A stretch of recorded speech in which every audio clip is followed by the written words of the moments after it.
Welcome to Monday's Not Just Crew. Today we're going to be joining NJC's Simon Costello on his second episode of his adventures in Lapland. If you do have any young children, especially the very young ones, you may want to ask them to leave. Now sit back and enjoy Simon's adventure.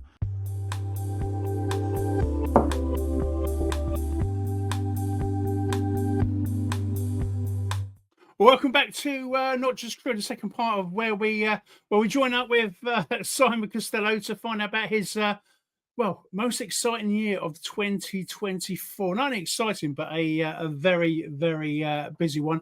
I'm sure a lot of you have been keeping up with his progress. So I'll bring young Simon back in.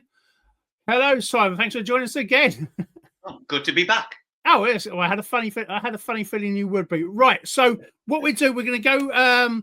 You were still with TUI. You said what a brilliant seasonal job it is. For your next role, how did you even go? I mean, I've heard of it, but how did you even start looking for this? Or was it the paper?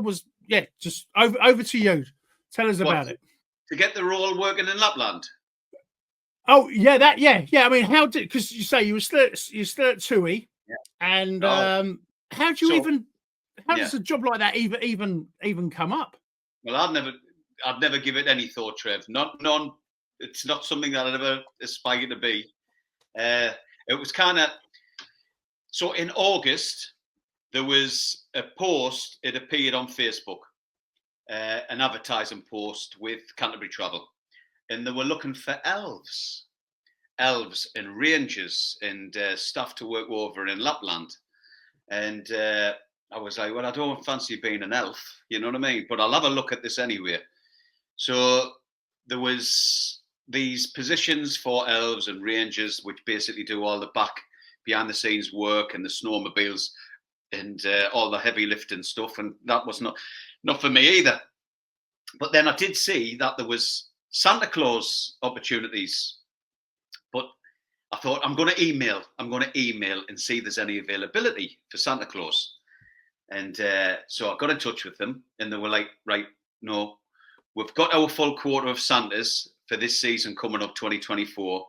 But if you send an audition tape in where you've been Santa previously, which I did have because I've done Santa before and videoed it, luckily, for my nephew. Yeah, I remember. I've got to interject there because even at the time when I was watching it with my family, we were saying, "Wow, he was so convincing." So that's the real the audition tape you sent in. Yeah. So like, no, that's nothing that we posted out in Not Just Crew. I've just sent you that private video. Yeah, privately kind of thing. But like what I did, like to make it authentic for my nephew, I went out and splashed out like about £100 for this really, really authentic Santa's outfit, and it was brilliant because I'd already bought one off eBay beforehand, and it was naff, to be honest.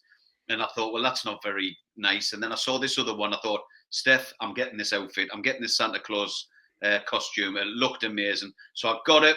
It looked fantastic. I turned up to the house, pretended I was Santa. How are you doing today? Good. Can I come in? I've got presents for you. Oh, yes, I have. Have you been a good boy? Which does that be good?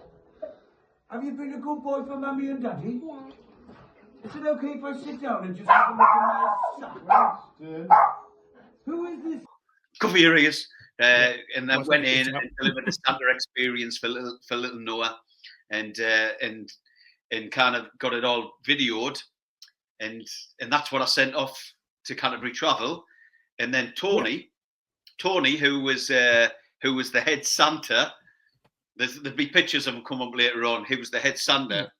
He emailed back and he went, "I've got an idea." He says, "How about you be standby, because sometimes things happen with Santas before the season starts where they drop out, so you can be standby Santa. How does that sound?" I went, "Listen, I'm here. If you need us, give us a shout." Anyway, luckily for me, maybe it's not for Santa Claus, something happened, and then he got in touch and he went, "Right, I'm going to interview you." It was an hour-long interview, about various different things. What had I done to be Santa Claus in the past? What am I like with children? Which, obviously, coming from an aviation background, working at Virgin, doing the Make-A-Wish Foundation flights to Orlando, I told them about my experiences with that. And just like kind of like what it is as an individual, as crew, what you bring to the table to make the memories magical for these families coming through the door. So we talked, we had a chat, and he went, right, I've got an idea. He says, if we can provide a new role, would you be interested in filling it? And it's technically called a floating Santa. So, oh, right. Okay. Yeah, I've seen those before. So they only needed 4 for the resort, but I would be the extra Santa just in case something happened in a different resort where a Santa went down, and then I would be used to fill in the gaps for sickness. And standby Santa. Standby Santa, exactly. An emergency standby Santa. Yeah. Would you be interested? Are you flexible? Can you just move and be willing to move resorts at a drop of a hat if needed? Perfect. Of course I can. That's what we do as cabin crew. We've got to be available, like on standby, and move around and go and just do as you're told and be there in a timely fashion. I can do that. Not a problem. So that's what my role technically was supposed to be, but it didn't end that way because I became more of a solid Santa.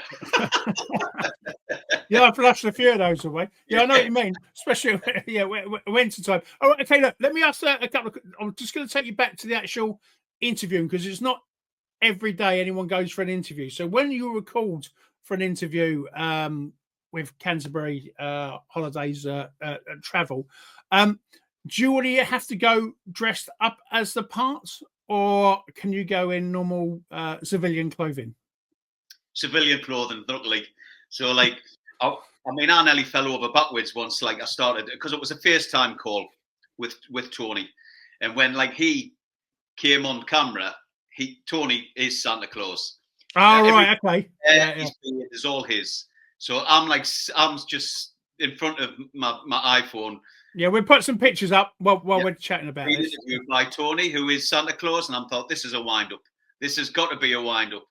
And obviously, he was the interview was amazing. Like I say, we talked about experiences and like, you know, where I've been, like customer service and done things in the past. But his kind of concerns were about my accent. Obviously, I'm quite broad northerner, aren't I? So he was saying, can you put an accent on? Because we're going to need you to be like a Lapland Santa with a bit of a Lapland, accent and stuff. And so I did my accent. It was like, oh, hello there. Oh, welcome. It's so wonderful to see you all here. And like, I've got the Mickey taken out of us. Is it Welsh? Is it like, is it Asian? Is it Geordie? Is it, what accent is this? But anyway, he liked it. So it was good. So we got through that, got the job, and then that was all ready to start being Lapland, to being Santa Claus in Lapland in the 14th of November.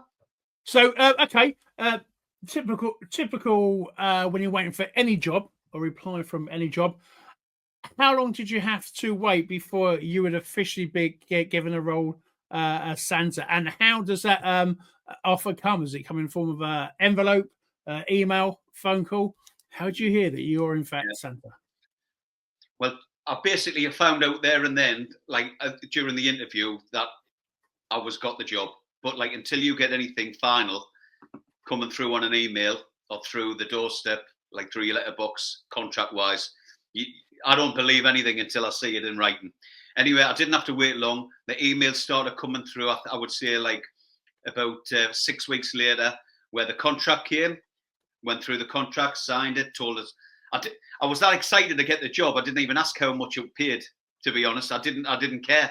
I was like, oh my God, I'm going to go over to Lapland and be Santa Claus, and I'm not paying for it. They're paying, and I'm going to experience the wonders over in Finland. So I wasn't even bothered. So I even lied to Steph and told them how much I was getting. I just made a figure up. But then luckily, they were paying us more than the figure that I made up. So that worked out in my favour. So Santa's once bonus. everything was signed off, DBS checks, the usual stuff. Yeah, of course. Contract signed, and then you've got to obviously flight details are coming through, which airport you're flying from, which resort you're going to be working in, and what to expect when you actually get there, like a bit of a Santa experience of what the journey ahead of you is going to be for the next 6 weeks. Once that started coming through, that's when I kind of truly believed, oh my God, I'm going to do this. Yeah. And I've got to ask, what do you expect? Because when I imagine loads of people as Santas go into, say, Lapland, I don't know if you've ever seen the film Bad Santa, even when Santa was getting a job there, where he had all these really poorly dressed Santas all sort of queuing around this department store waiting to be interviewed. How, when you got to the airport, was it a chartered flight for literally, say, from everyone from Canterbury Travel? And that's, is it Canterbury Travel or Canterbury Holidays? No, Canterbury Travel, yeah. Canterbury Travel. So was it a charter flight just for the staff of that, or were you in with? Yeah. So basically, I got the train down from Newcastle. My father-in-law dropped us off. Down I went on the train. Off I got, and I was flying out to Stansted, and I knew I was flying with Jet2. But yeah, it was a charter flight for the whole of Canterbury Travel. So I went down the night before, stayed at the Premier Inn at Stansted, waited, got up early the next morning. The whole hotel lobby was just full of youngsters and all that. And it didn't take a rocket science to work out. They were all Canterbury Travel. So we were all flying from Stansted with Jet2 on this flight chartered for the whole of Canterbury Travel staff over to Rio Vianney. And so that was it. The Santas, we all sat at the front, all 5 Santas. Like, you know, you really get looked after as Santa Claus. Yeah, VIP. You are the talent. Stars of the show. The Mrs. Clauses were behind. Yeah, face and change. It's sexist. I don't know. And then you had all the elves and all the rangers. But obviously, I don't know anybody from Adam. You know what I mean? No. I wasn't there the season before. A lot of people knew each other, and they were like, "Oh, you know, it's so good to see you again." So, but like, you know, as crew do, as we do, it doesn't take you long to like start chatting to people and letting them know who you are. And then that's it. Chatting with the other Santas, very much exciting. And then you get the flight over, you land, you get on the bus, which takes you to the resort where you were working, which is Lowestoft. Straight away, the elf song starts singing through, you know, the loudspeakers on the video, the speakers. So you have to learn the elf song, and then that's it. You're seeing reindeers at the side of the road, Trev.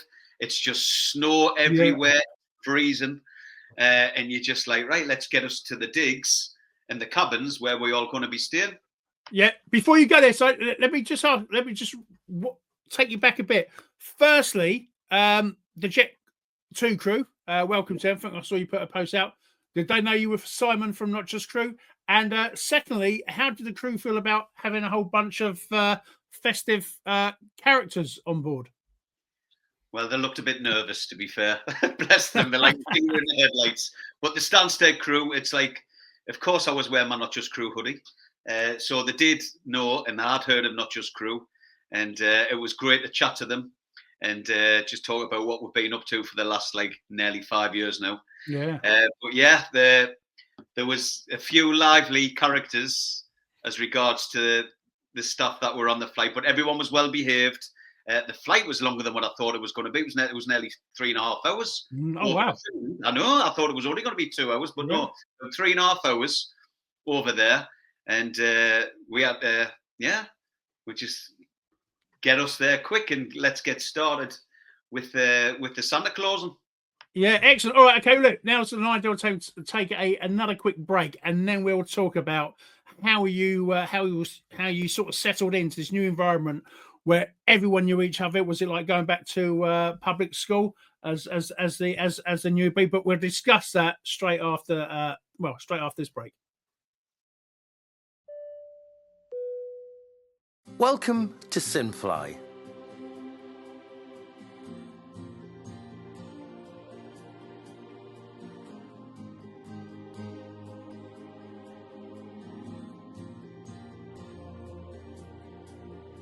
Sinfly is unique to our region. It's the only fully immersive aviation training facility based in the heart of the northeast of England.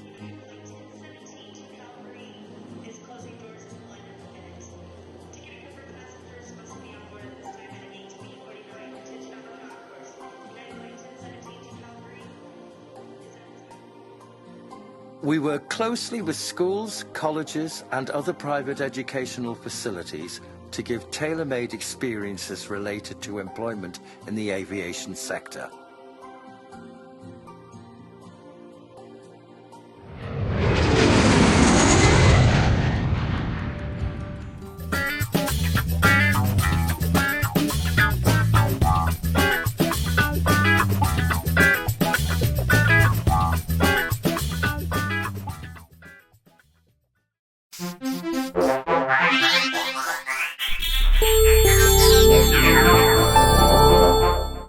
Five, four, three, two, one.